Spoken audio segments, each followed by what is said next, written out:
stop for a moment and reflect with total honesty. Who has never felt embarrassed for losing control of their emotions? Who has never yelled, cried, or exploded in a moment when they should have remained calm, only to notice people starting to look at them with contempt or fear, but never with respect? Many try to convince themselves that it is human to feel too much, that being emotional is a sign of authenticity. But where is the respect they claim to deserve? Where is the authority that everyone desires to have over their own life?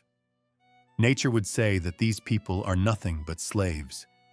This radical statement hurts, but it is necessary to listen to the end before criticizing it. Because for nature, those who cannot command themselves are destined to obey. And no one respects someone who is born to obey. The world is cruel to those who cannot master their passions. It doesn't matter how talented, intelligent, or well-intentioned a person is. If they are a hostage to their own emotional hurricane, they will be seen as weak, unstable, incapable of guiding themselves, let alone others. There is a dark truth that no one wants to face. People do not respect those who are constantly dragged along by their own impulses. But do not misunderstand. This is not about turning everyone into a feelingless, cold, and indifferent robot. Emotional control is not the denial of emotions, but the almost artistic ability to shape them, to use them as tools of one's own will, to transform anger into focus, pain into creation, fear into courage.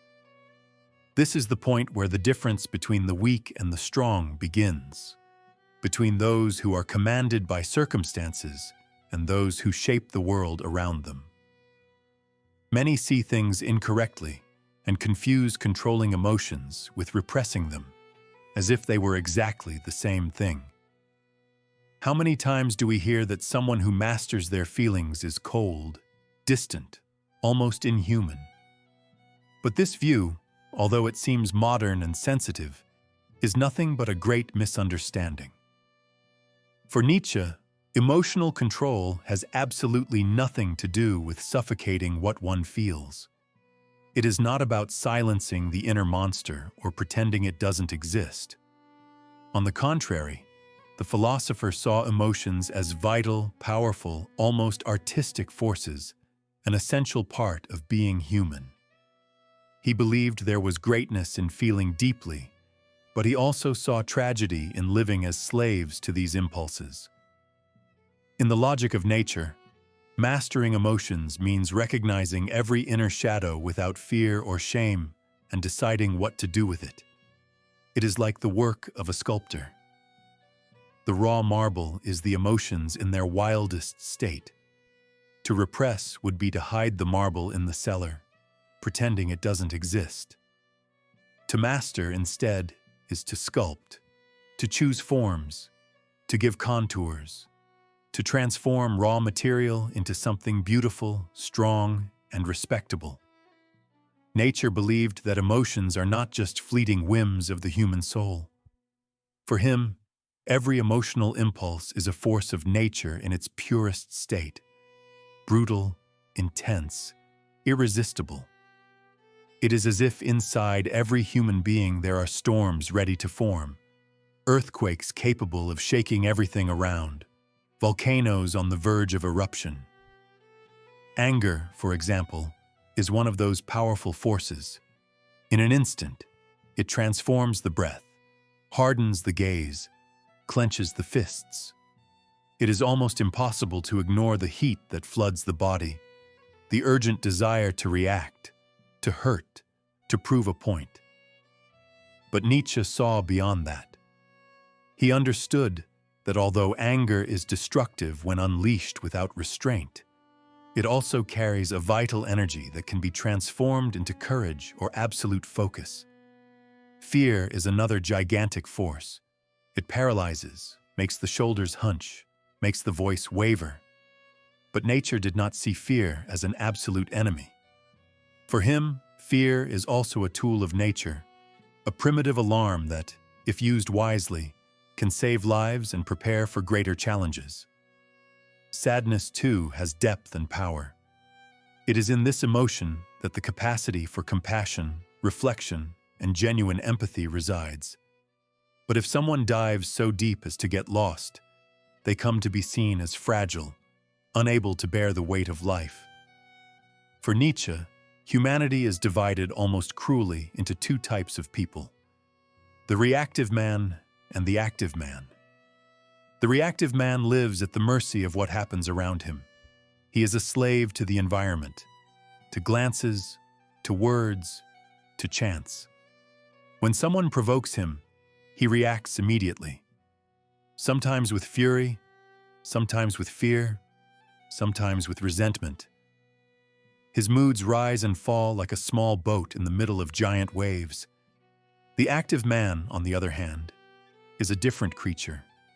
He too feels fear, anger, sadness, desire, but he does not become a slave to them. When provoked, he observes before acting.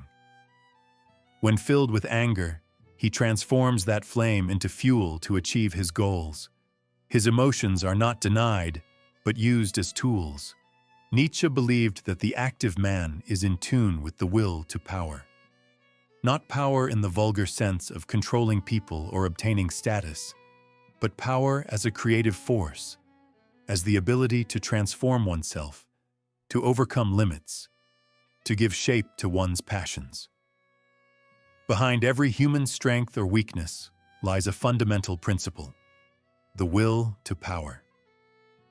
We are not talking here about power in the vulgar sense, but about something much deeper, almost biological. It is the life force that drives human beings to grow, to surpass themselves, to expand their limits. For nature, one who does not control their emotions reveals a failure in this will to power. Losing control is the opposite of exercising power over oneself. It is yielding to the brute force of instincts like an animal that reacts without thinking. Respect is born from the perception of strength, and strength here is not physical brutality or violence. It is inner strength, discipline, self-control. It is the ability to remain steadfast when everything around you tries to pull you away from your center. Do not confuse emotional control with living without feelings. For Nietzsche, feeling is inevitable. Emotions are part of what it means to be alive. They provide color, intensity, and purpose. Without emotions, life would be a monotonous succession of identical days, devoid of passion, art, or meaning. There is a vast difference between living subjugated by emotions and using them as tools to shape one's own destiny. Mastering emotions means remaining sovereign within one's own inner castle. It is not about ignoring fear, anger, or sadness, but about recognizing them, understanding them, analyzing them, and then deciding what to do with them. Anger can be a force that explodes and devastates everything, or it can be channeled into courage, into clarity to defend one's boundaries, into absolute focus to achieve something great. The question is, who is in command? The same goes for fear. It exists to protect, to alert, to keep the individual alive. But without mastery, fear turns into a prison. The person begins to avoid risks, suffocates their dreams, flees from battles that could transform them. Even sadness can be transformed. For Nietzsche, there is greatness in melancholy. It can generate deep reflection, authentic compassion, sublime art, but only when it does not become an emotional swamp where the individual sinks and gets lost.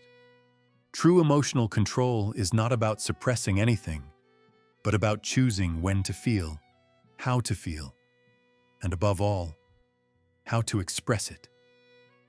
It is having the freedom to explode with joy when the occasion calls for it, to cry when pain grips the chest, but without allowing that pain to paralyze one's entire existence. It is remaining steadfast even under provocation. Not because emotions do not exist, but because one has decided that this is not the moment to let them speak.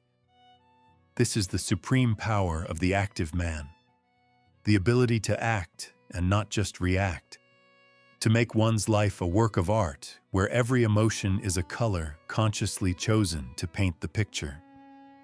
Genuine respect is not something you demand from others. It is something you earn when you demonstrate, in a silent but absolutely perceptible way, that you are the master of your own inner territory. He who masters himself earns, almost without words, the trust, admiration, and yes, the respect of those around him. There is nothing more magnetic than someone who maintains serenity even when the world seems to be on fire. This is true power, the kind that cannot be bought, only earned through discipline and will. This journey towards self-control is not simple. It requires courage because it means abandoning the comfort of victimhood, stopping blaming the world, the circumstances, or external provocations. It means looking at the internal chaos and deciding to shape it. If this content is making you think, subscribe to the channel to continue on this path of personal growth. The will to power begins within each of us and manifests in every choice we make, even in the choice to continue learning and growing. Because only those who can overcome themselves can lead others, whether in a boardroom, in a relationship, or in the silent battle of daily life.